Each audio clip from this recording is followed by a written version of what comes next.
그걸 지정하는 그걸 얘기합니다. 네, 안녕하세요. 박수 한번 가볼까요? 네.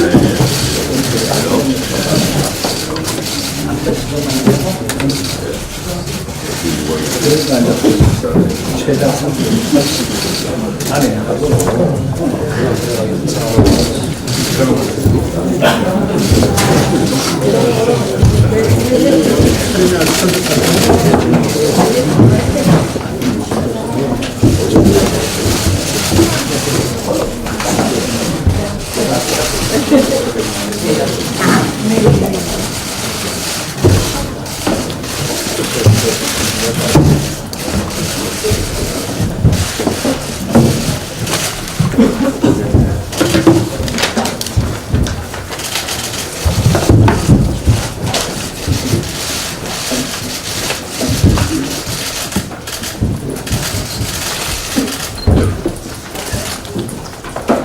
그럼 지금부터 최고위원, 중신위원 연석회의를 시작하겠습니다. 우리 국회의 현실이 참으로 참담하고 이 동안 심정을 금할 길이 없습니다. 문재인 정권의 패스트트랙 시도를 막기 위해 우리 모두가 최선을 다해서 싸웠지만은 온갖 불법과 편법 이것을 동원한 저들의 폭거를 막아낼 수 없었습니다. 중진 의원님들께서도 정말 헌신적으로 앞장서 주셨는데 결국 이런 결과가 빚어져서 진심으로 안타깝게 생각합니다. 비록 이번 투쟁에서 우리가 바라는 결과를 얻어내지는 못했지만 앞으로 우리가 가야 할 길은 오히려 더 뚜렷해졌다고 생각합니다. 이 정권의 머릿속에는 민생과 경제는 전혀 없고 오로지 선거뿐입니다. 야합을 통한 정권을 유지할 생각밖에 없다는 것이 이번 패스트트랙 사태로 명백히 드러났습니다. 저들은 민심 조작 선거법과 공포 정치 수사처를 동원해서 선거에 이기고 다시 정권을 잡을 것이라고 자신을 하고 있겠지만은 우리 국민들은 그런 반칙을 결코 용납하시지 않을 것입니다. 이 정부의 폭정을 국민들과 함께 막아내기 위해서는 더 열심히 더 치열하게 국민 속으로 들어갈 수밖에 없습니다. 민생 현장으로 달려가 국민들의 삶을 챙기고 힘들고 지친 국민들을 위한 민생 투쟁, 생활 투쟁을 벌이는 것이 건국의 승리를 거둘 수 있는 최선의 길이 될 것이라고 생각합니다. 국민들의 분노를 담아낼 집회, 범국민 서명운동 등과 함께 전국의 민생 현장을 찾아서 국민들과 함께 싸우는 국민 중심의 새로운 투쟁 방안을 모색할 것입니다. 문재인 정권의 경제 폭정을 무너뜨릴 진짜 민생 정책 발굴과 또 그 추진에도 보다 힘을 쏟아 나가도록 하겠습니다. 저는 어떠한 어려움이 있어도 결코 물러서지 않을 것입니다. 우리 중진 의원 여러분께서도 적극적으로 대안을 제시해 주시고 힘을 모아서 함께 싸워 주실 것을 당부를 드립니다. 그동안 우리는 이 정부의 외면 속에서도 계속 민생과 경제를 챙겨왔습니다. 그런데 폭력과 포갑으로 의회 구태타를 자행한 문재인 정권이 지금 뻔뻔하게 민생 국회에 운영하고 있습니다. 우리가 민생부터 챙기자고 호소할 때는 그런 척도 하지 않았습니다. 민생과 아무 상관도 없는 패스트트랙에 올인하더니 이제 와서 느닷없이 여론 호도용으로 민생 타령을 하는 것입니다. 지금 누가 이 정권의 이런 말에 진정성을 느끼겠습니까? 정말로 민생을 생각했다면 이렇게 정치를 난장판으로 만들고 국회를 뇌사 상태로 몰아갈 수가 있겠습니까? 이 정권이 민생과 경제를 살릴 진정성을 가지고 있다면 당장 잘못된 소주도 성장부터 바로 잡는 것이 우선입니다. 그런데도 대통령은 어제 국무회의에서 자신들의 입맛에 맞춘 엉터리 핑계만 제시하면서 자화자찬을 늘어놓기에 바빴습니다. 이렇게 근본적으로 잘못된 인식을 고집하면서 민생을 이야기하는 것 자체가 앞뒤가 맞지 않는 것입니다. 그러면서 대통령과 여당은 입을 모아서 추경을 통과시켜야 한다고 주장을 하고 있습니다. 경제 정책 실패로 마이너스 경제를 만들어 놓은 정권이 뒷일은 생각하지 않고 마이너스 통장부터 쓰겠다는 거 아닙니까? 추경을 써서라도 경제와 민생을 살릴 수만 있다면 누가 반대를 하겠습니까? 그러나 그동안 추경 예산 사용한 결과만 봐도 이 정권의 민생 추경 타령을 도저히 믿을 수 없습니다. 작년과 재작년에 무려 15조 가까운 일자리 추경을 썼습니다. 하지만 그 결과는 실업자 130만의 참혹한 고용 참사였습니다. 한참 일해야 할 30대와 40대의 일자리가 급격하게 사라졌습니다.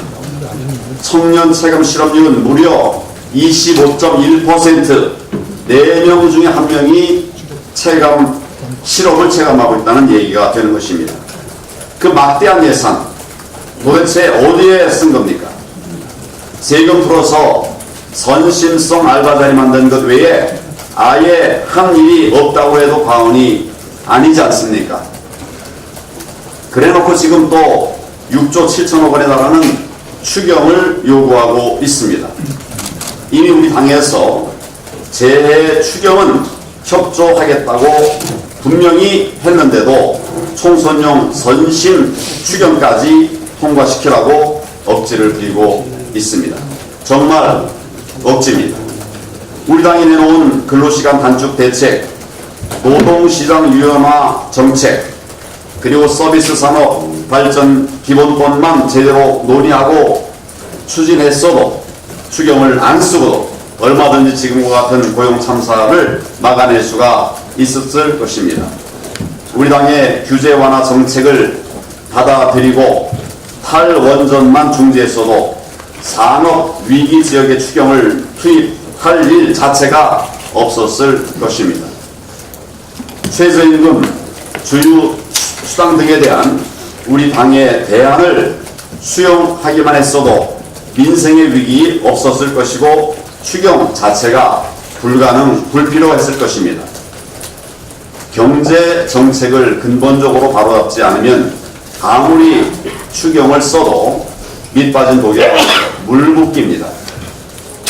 결국 국민들의 고통만 더욱 심각해질 것이다, 극심해질 것이다 하는 것입니다. 총선용 선심 정책에 매달리면서 민심은 떠나고 결국 더 무거운 국민의 심판을 받게 된다는 사실을 이 정권이 분명히 깨달아야 합니다. 대통령과 민주당은 민생의 경고를 엄중히 받아들이고 즉각 경제정책 대전환에 나설 것을 촉구합니다.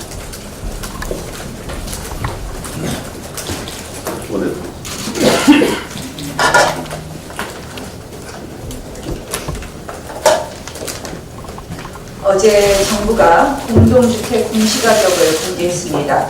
전국 평균 상승률은 5.24%를 기록한 가운데 서울은 무려 14% 넘게 상승했습니다. 종합부동산세 납부 가구가 55% 가까이 늘었다고 합니다. 공시가격 인상은 한마디로 세금 폭탄입니다. 재산세, 종부세, 그리고 지방교육세, 도시계획세 등 세금이 일제히 오릅니다. 게다가 건강보험료도 오르게 됩니다. 은퇴 후 집 한 채 달랑 갖고 있는 사람들은 정말 머리 끝까지 화가 날 것입니다. 한마디로 이거는 착취고 가렴주구입니다. 우리 국민들 뜯기고 또 뜯기고 있습니다. 조선 후기 세도 정치의 산정문란이 생각납니다. 경제는 어렵고 부동산도 거래 안 되는데 세금만 뜯어가는 정권, 민심을 두려워하지 않습니다. 나라 살림이라도 알뜰하게 하면 말하지 않겠습니다. 이 많이 걷어서 정부 곳간이라도 채워놓으면 좋겠는데 정부 곳간을 채워놓는 것은 커녕 나라 살림을 정말 흥청망청 쓰고 있습니다. 기재부가 339곳 공공기관 작년 당기 순이익을 밝혔습니다. 마이너스 85%입니다. 또 마이너스입니다. 이 얼마 전에 GDP가 10년 만에 마이너스가 되더니 이제 공공기관도 마이너스입니다. 정부가 개혁을 통해서 지난 정부는 개혁을 통해서 공공기관을 흑자를 만들었습니다. 그런데 문재인 정권 2년 만에 완전히 다시 병들었습니다. 한국전력이 1조 4천억대 흑자에서 지난해 1조 1,700억대 적자로 돌아섰습니다. 한수원도 8,600억 흑자에서 1,000억대 적자 회사로 전락했습니다. 한전사나 5대 자회사 이익이 6천억 넘게 감소했습니다. 이 부분이 이제 탈원전 관련인데 탈원전으로 인한 공기업 이익 감소를 다 합치면 4조 2천억 원이 넘는 그런 액수가 나옵니다. 한마디로 탈원전이 나라 살림을 탈탈 털고 있습니다. 문재인 케어 역시 마찬가지입니다. 재작년에 3,685억 원 흑자였던 건강보험공단이 작년에 무려 3조 9천억 원 적자 냈습니다. 이제 건강보험마저 순식간에 고갈되게 되어 있습니다. 문재인 정권이 지금 국민 노후와 건강을 위협하고 있습니다. 이제 사실은 가장 근본적인 원칙은 딱 하나입니다. 이익이 줄어들고 경영이 어려워지면 효율화 시켜야 될 텐데 공공기관 신규 채용만 작년에 34,000명입니다. 그 월급 누가 줄까요? 국민들이 다 주는 겁니다. 세금으로 더 걷어서 월급 더 주고 있습니다. 이제 정말 일본의 잃어버린 10년의 추락 열차의 가속 페달을 밟던 그 패턴을 그대로 담고 있습니다. 정말 멈춰야 합니다. 청와대 청원에 대해서 말씀드리겠습니다. 지금 언론들이 청원 건수를 민주당 또 우리 자유한국당에 대한 청원 건수를 계속해서 비교해 가면서 스포츠 중계하듯이 여론을 증폭시키고 있습니다. 또 일부 언론 보도에 의하면 민주당 보좌진들이 학부모 모임 같은 사이트에다 이 자유한국당 계산청원에 같이 해달라는 그런 글을 올리기도 한다고 합니다. 대한민국 정치가 정말 잘못된 길로 가고 있습니다. 여론재판, 마녀사냥 이런 것들이 얼마나 절망과 폭력으로 내몰았는지 기억하실 겁니다. 나치 정권의 폭압적 독재와 학살, 괴벨스의 선동이 만들어낸 이 악의 풍범성 이 결과입니다. 중국 문화 대혁명을 떠올려 보십시오. 인민재판이 즉결 처형이라는 광기를 부추겼습니다. 자유민주주의 정치에서 가장 경계해야 할 것, 그것은 바로 군중 정치입니다. 사상가들은 다수의 횡포를 민주주의에서 벌어지는 또 하나의 독재라고 했습니다. 지금 청와대 청원이 바로 그러한 민주주의의 타락을 부추기고 있습니다. 정제되지 않은 포털 사이트 댓글은 드루킹이라는 괴물을 만들었습니다. 이 댓글 순위와 여론을 왜곡한 언론과 정치권이 드루킹이라는 기계적 악마를 만들어냈습니다. 청와대 청원이 그런 역할을 또 하고 있습니다. 조작 여부 당연히 의심가는 부분이 많이 있습니다. 그것을 넘어서 또 이 청와대 청원 자체가 국민을 편가르고 싸우게 하고 있습니다. 야만의 정치 전투가 벌어지는 콜로세움이 되어버리고 말았습니다. 청와대 청원이 또 다른 드루킹, 또 다른 괴물을 탄생시킬 우려가 있다는 것, 그리고 그런 근거가 있다는 것 이미 여러 차례 말씀드렸습니다. 저희가 한번 비교해봤습니다. 미국, 독일의 청원제도는 어떤가? 미국, 독일, 영국에서 하는 청원제도는 매우 엄격하고 까다롭게 운영되어 있습니다. 또 청원의 대상도 한정시켜놨습니다. 이 청원이 진정한 민생 청원이 되게 하고 있습니다. 그런데 우리 청원제도는 오히려 이러한 여론 조작, 선동, 그리고 정치적인 어떤 싸움 이런 것을 부추기고 있습니다. 청와대 청원이 아마 그것을 목적하고 만든 것 같습니다. 당장 고쳐야 될 것이고 지금 이 청와대 청원을 통해서 또 다른 드루킹, 제2의 드루킹을 만들려는 부분 고쳐야 될 것이고 중단해야 될 거라는 말씀을 드립니다. 오늘 11시에 저를 빼고 또 범여권 4당 원내대표가 만난다고 합니다. 뭐 저한테는 당연히 연락이 안 왔습니다. 아몰랑 선거법과 대통령 입맛대로 수사처를 거래한 최악의 추악한 뒷거래 끝에 또다시 그들끼리 모인다고 이야기합니다. 한마디로 초등학교 학생들보다 더 못한 정말 급이 낮은, 수준 낮은 저급한 정치가 이 국회에서 계속된다고 밖에 말씀드리지 못하겠습니다. 정말 이들의 이 끼리끼리 지금 추악한 뒷거래를 어떻게 또 마무리하겠다는 것인지 참 개탄을 금하지 못하겠다는 말씀을 다시 한번 드립니다. 최고위원 중진 의원님들의 말씀을 먼저 듣도록 하겠습니다.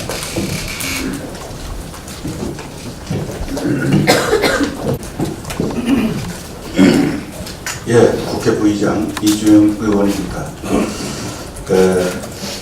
저도 국회의장단의 한 사람으로서 이번 국회 혼란에 대해서 막중한 책임감을 느낍니다. 국민 여러분께 깊이 사죄를 드립니다. 저는 이 과정에서 당초 사보임 문제가 제기되었을 때 원희상 국회의장께 병상에서 이 문제를 절대 다루지 마시라.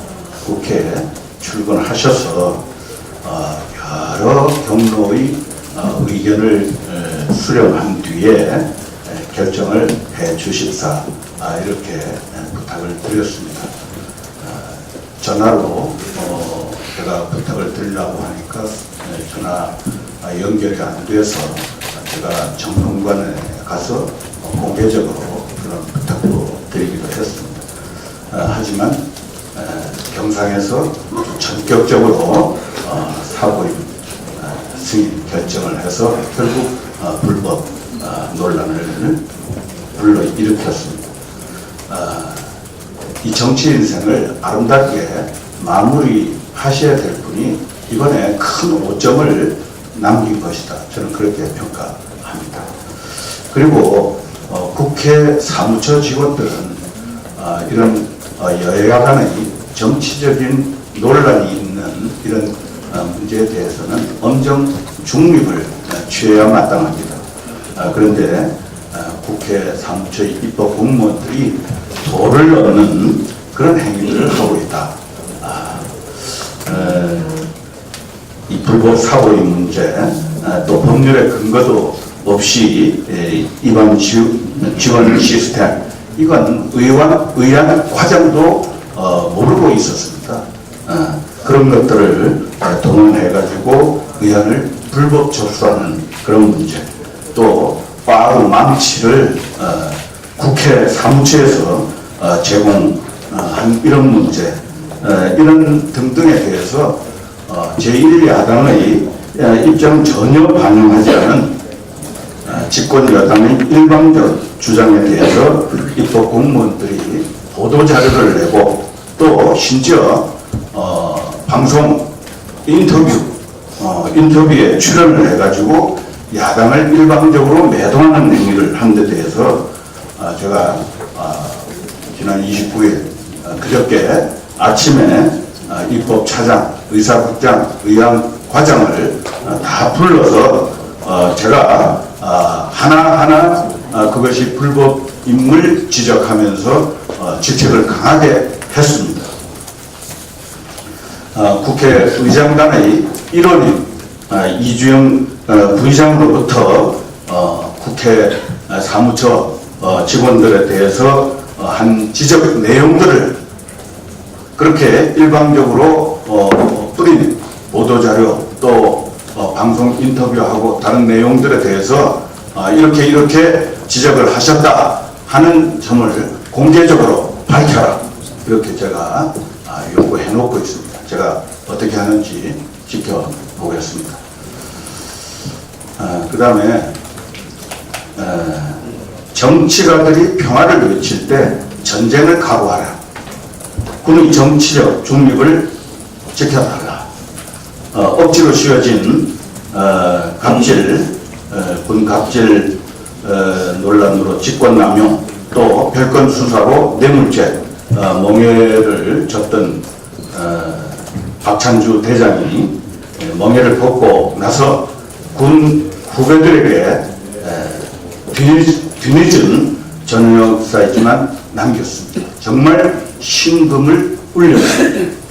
현역 육군 대장을 공감병 갑질이라고 망신을 주고 문재인 대통령까지 나서서 군대 갑질 문화를 뿌리 뽑아라 하면서 강한 수사 지시를 내렸던 것을 우리는 다 기억하고 계실 겁니다.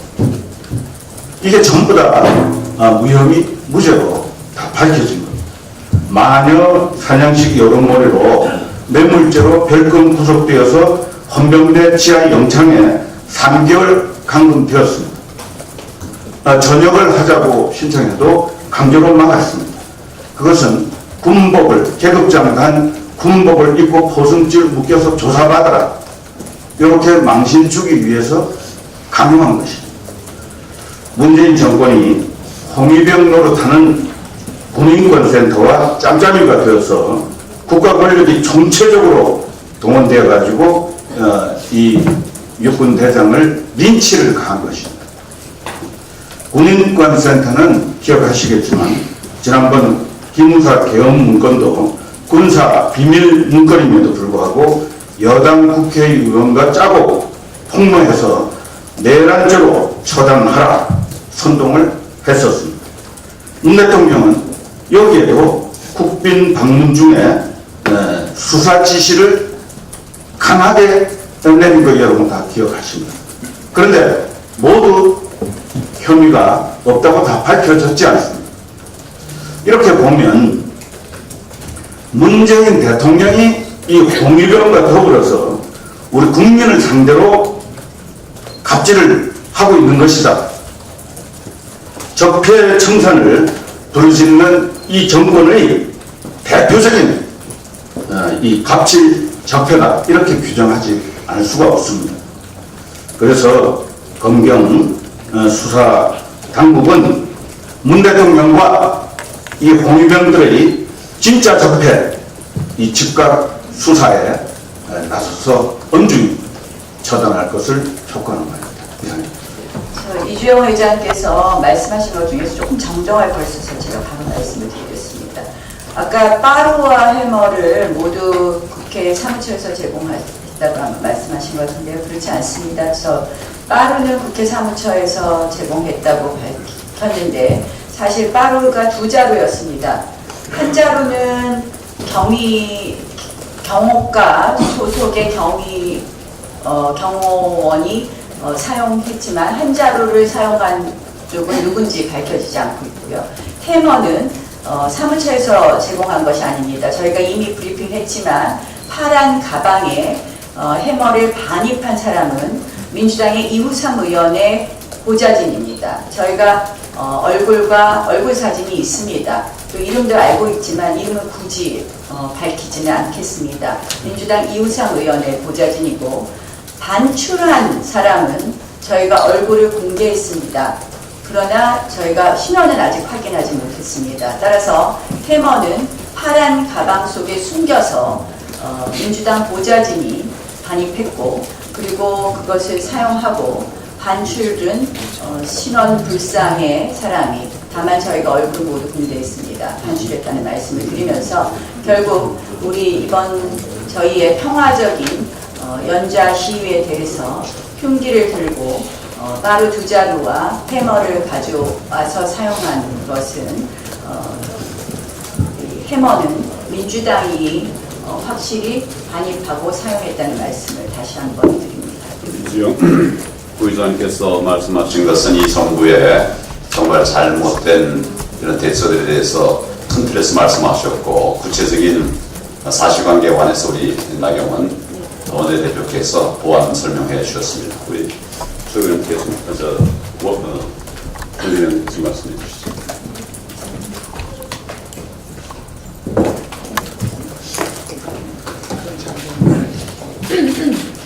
정감면 의원입니다. 헌법과 민주주의를 지키기 위해 처절한 항전을 해주신 의원님, 보좌진, 당직자 여러분께 우선 감사의 말씀을 드리며 또한 당대표님, 원내대표님도 정말 고생 많이 하셨습니다. 이제 끝난 것이 아니라 이제부터 시작인 것입니다. 민주당과 2중대, 3중대, 4중대는 다수의 힘으로 좌파 장기 집권의 발판을 만들기 위해 헌법을 유린했습니다. 불법과 편법, 꼼수를 동원한 패스트트랙으로 합의 정치는 무참히 뒷밟혔고 의회 민주주의는 대동댕이질을 당했습니다. 패스트트랙은 독재를 위한 날치기로 쓰라고 만든 것이 아니라 오로지 민생과 직결된 것을 위한 수단으로 사용하라는 것이었습니다. 현재까지 지극히 제한적으로 국민과 직접 관련된 세월호법, 가습기법, 유치원 3법만이 지정된 것입니다. 그러나 선거법과 공수처법 패스트트랙 지정은 국민생활과 전혀 관련이 없는 좌파 독재를 위한 것이기에 우리는 필사적인 몸부림으로 맞선 것입니다. 선거법은 1987년 민주화 이후 어떤 경우에든 합의제로 운영되어 왔습니다. 경기에 뛰는 모든 선수들에게 적용되는 룰이며 선거 룰의 합의 정신은 민주주의의 가장 기본적인 원칙이기 때문입니다. 그래서 보수정당 의석이 과반 이상일 때에도 6탄전이 전개됐던 시절에도 선거법만큼은 철저하게 만장일치의 합의로 정했습니다. 또한 공수처법도 정부 기구를 신설하는 것으로 어찌 이 합의 없이 패스트트랙에 얻는다는 말입니까? 민주당이 이런 대원칙마저 짓밟으면서까지 패스트트랙으로 밀어붙인 이유를 이미 국민들은 다 알고 있을 것이라 생각합니다. 무능과 독재로 폭주하는 문정부와 집권당의 돌아선 민심을 확인했기 때문이라고 생각합니다. 선거법 패스트트랙 지정은 여당이 내년 총선에서 준엄한 심판을 받는 것이 두렵다는 것을 증명한 것이라고 생각합니다. 또한 민주당은 한국당이 제시한 비례대표 폐지, 단순 다수제의 장점을 잘 알고 있기에 연동형 비례제에 목숨을 거는 것이 아니냐 생각합니다. 본 의원이 입법조사처로부터 받은 자료에서 단순 다수제는 양대 정당 간 경쟁구도 형성과 하나의 정당이 과반 의석을 확보할 확률이 높다. 둘째, 단일 야당 형성 가능성이 높으므로 효과적인 견제가 이루어진다는 장점을 가지고 있다고 되어 있습니다. 민심을 업은 한국당과의 양대 경제 구도를 피하고 싶은 것이 여당의 심정일 것입니다. 또한 한국당이 과반 의석을 확보해 문정부와 여당의 집권 음모를 견제하는 것을 미리 방지하기 위해서 합의의 민주주의마저 죽이면서까지 연동형 비례제를 날치게 한 것이라고 생각합니다. 우리는 결코 민주주의를 죽인 저들의 뜻대로 벽에 놔두지 않을 것입니다. 국민은 자유한국당과 함께 문본, 좌본의 시대를 끝내고 민본, 우본의 새로운 대한민국을 반드시 만들어줄 것이라 생각합니다. 이제.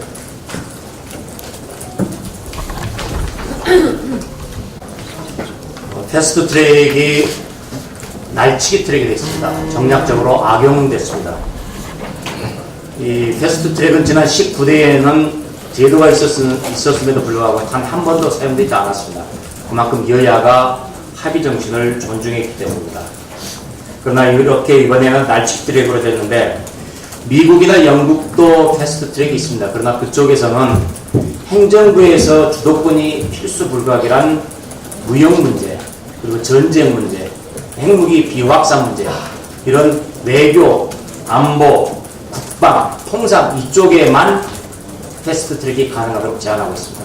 따라서 이런 것들을 참고해서 패스트 트랙이 배드 트랙이 되지 않도록 저도 국회법 개정안을 즉각 발의를 할 생각입니다. 그래서 안보, 외교, 통상 또는 위헌 결정에 따라서 바꿀 것, 이런 것으로 제한하는 식으로 패스트 트랙을 제한하는 국회법 개정안을 제출하겠습니다. 이상입니다. 그리고 하나 더 말씀드리겠습니다. 국민청원 숫자가 많다, 그래서 이렇게 저렇게 지금 하고 있는데, 청와대 국민청원에는 4가지 계정으로 접속을 할 수가 있습니다. 네이버, 카톡, 페북, 트위터. 그런데 네이버는 한 사람당 아이디를 3개를 발급해주고 있습니다. 카톡은 하나입니다. 그리고 페북과 트위터는 이메일 방식인데 구글 이메일로 들어가면 됩니다. 구글은 이메일을 개인에 제한하지 않습니다. 무제한입니다. 따라서 이걸 마음먹고 작업을 하겠다고 생각하면 무한대로 이메일을 만들고, 따라서 청와대에다가 서로 다른 이메일로 무한대로 작업이 가능합니다. 이렇기 때문에 개수가 많다 적다라는 것들이 전혀 의미가 없다는 것, 이런 부분들을 잘 알아주시면 대단히 고맙겠습니다. 이상입니다.